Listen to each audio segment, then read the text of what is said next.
Hace un par de días vino a hablar conmigo un chaval de 12 años. Estudia en el colegio en el que yo trabajo en Madrid y me contaba cómo le había afectado de una manera especial la explosión del día anterior en una parroquia de nuestra ciudad, en la Virgen de la Paloma, cerca de la Puerta de Toledo. Él me explicaba que sus padres y él pertenecen a una comunidad neocatecumenal y que las dos personas que habían muerto dentro de la iglesia, de los 4 en total, por la acumulación de gas, y eso que habían revisado bien las calderas, pues las dos personas eran muy cercanas. Uno, David, el padre de 4 hijos con 35 años, era padrino de uno de sus hermanos. El sacerdote, 36 años, Rubén, recién ordenado, unos meses atrás, había cenado con ellos hacía pocos días. Y me contaba cómo eran las dos personas que él conocía, de las que murieron en esa explosión, Rubén y David. Y yo le intentaba consolar y le iba explicando que estos sucesos son muy dramáticos, por supuesto, pero que lo importante siempre es mirar con los ojos de Dios. Y para Dios estas dos personas habían sido auténticos, habían sido personas generosas que habían dado su vida a Dios y a los demás. Uno siendo sacerdote y cumpliendo la voluntad de Dios con su vocación, y el otro también en esa vocación al matrimonio, teniendo esos hijos que Dios le había dado y cuidando no solo a su familia, sino también a la parroquia. Rubén, cuando empezó a llamar porque olía a gas a los sacerdotes de la parroquia y no había ninguno en ese momento que pudiese atender, pues llamó a su amigo David. Oye, pasa esto.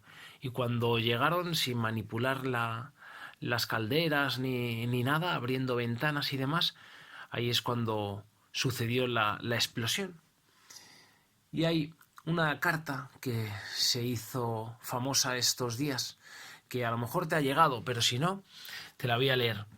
Cuenta cómo Rubén, el sacerdote, 36 años, recién ordenado, a la segunda semana de llegar a la parroquia, explica cómo un matrimonio se presentó con un joven, con su pequeño hijo, llamado Gabriel, muy especial porque tenía síndrome de Down, y le pedían a ver si podía ser su monaguillo.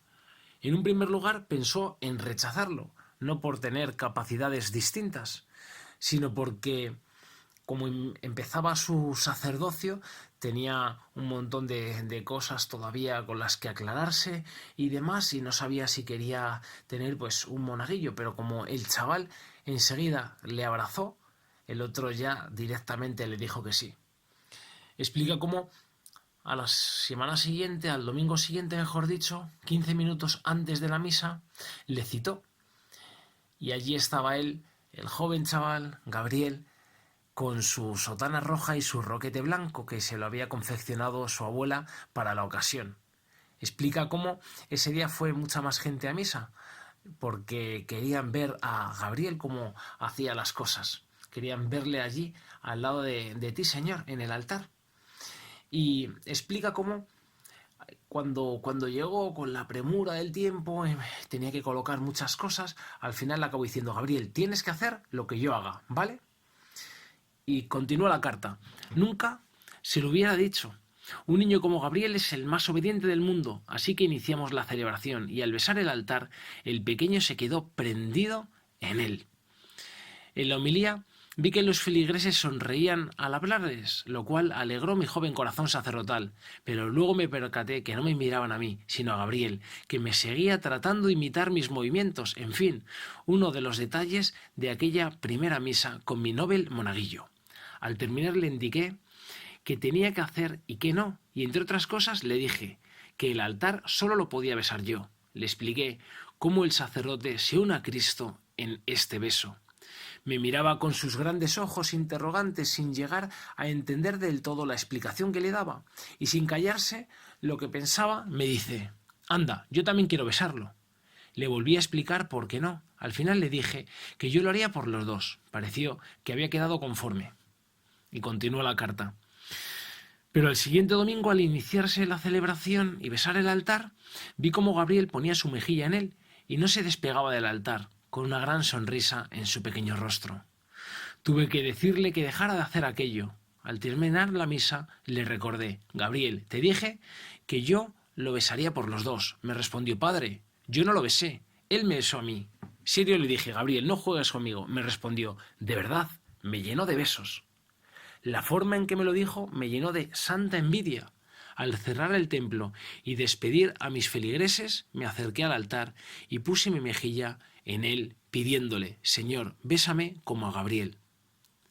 Aquel niño me recordó que la obra no era mía y que ganar el corazón de aquel pueblo santo, de sus fieles, podía ser desde esa dulce intimidad con el único sacerdote, Cristo. Desde entonces mi beso al altar es doble, pues siempre después de besarlo pongo mi mejilla para recibir su beso. Gracias, Gabriel. Y voy terminando. Acercar a los otros al misterio de salvación nos llama a vivir nuestro propio encuentro. Al igual que yo, con mi querido monaguillo maestro, Gabriel, aprendí que, antes de besar yo el altar de Cristo, tengo que ser besado por él. Señor Jesús, haznos sentir tus besos todos los días, para que nuestros corazones nunca tengan más deseos de amor, porque tú lo llenas todo. Pues ahora, Señor, desde el cielo, lo primero que habrás hecho será darle un gran beso en las mejillas a Gabriel y también a David.